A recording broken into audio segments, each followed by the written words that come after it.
Hey there guys, welcome back to Bucks Row. This is my latest version of my model, and basically I've just created a controllable character to walk through this model that I've created.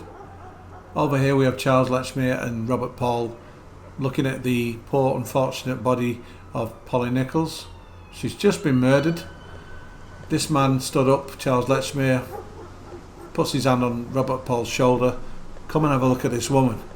So he's initiated the investigation, and then let's put my flashlight on.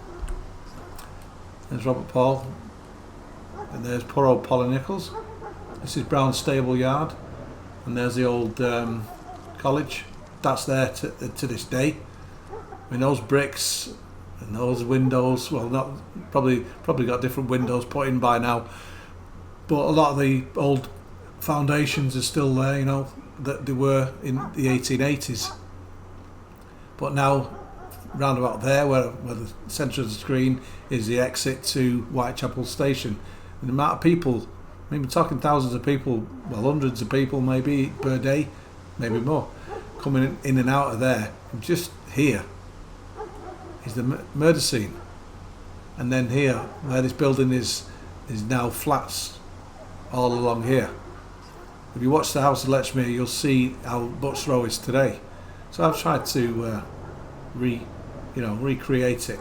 Plus the little animations you're seeing of this guy and general animations, I've just shared with my Facebook friends. But I just thought I'd show you my latest version of my model. So I'm trying to get the lighting right, you know. That's more realistic as to what it was before. I purposely put a spotlight there where the lamp is, shining this direction. But they didn't carry pocket torches on the phones, did they? Back in them days. So he had no light to work with. So it only had the light the ambient light that was available at 3:40 a.m. in the morning, or whatever time the murder was committed. It would have been just enough to, you know, you get close to the body, you can see quite a lot. I mean, it seems pretty dark. Let's turn the flashlight back on. Seems pretty dark, you know. So there's the body on the floor, and that's the killer's eye view. So he would have lifted all the skirts up and mutilated her. You know, very gruesome. But as I've said in previous videos, it's been suggested to me that, you know, the killer worked underneath the skirt and propped it up like a tent, which I just think is a load of rubbish, to be honest. No disrespect to those who, you know, agree with that theory. I just think it's rubbish because the way those cuts were made into the abdomen was a downward strike and then gouged downwards across the abdomen, you know. How could you do that if you've got restricted movements? You can't see what you're doing, and you're going to be hot and sweaty with all the skirts above your head. So it just doesn't go.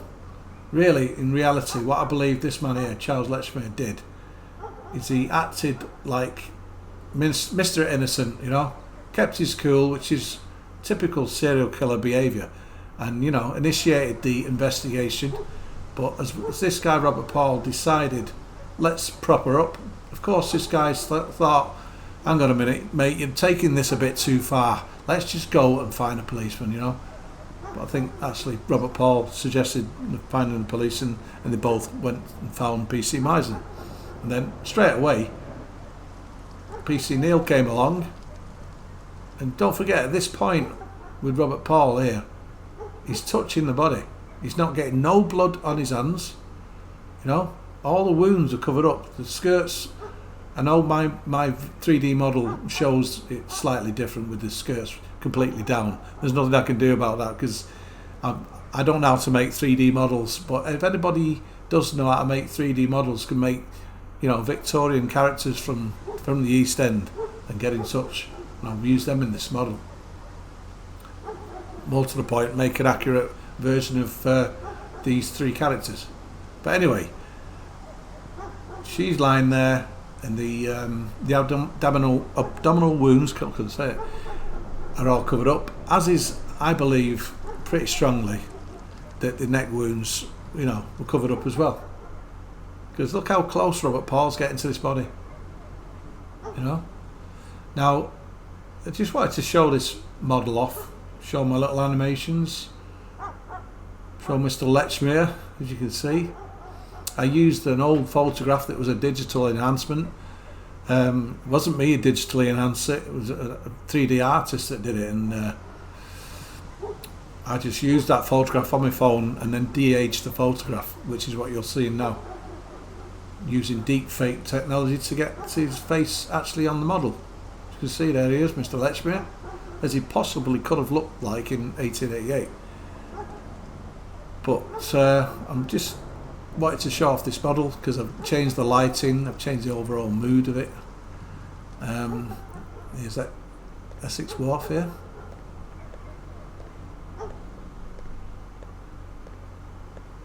Brown stable yard, of course. Now the side of the building's not exactly how I want it to be, but I haven't got the 3D models at my disposal, but I've changed the chimney pots on the top there to try and resemble how that house looked back in the day. But to end this video, firstly I'd like to say, you know, if you like the video, please leave a like, subscribe if you're interested in Jack the Ripper and all kinds of, you know, different content.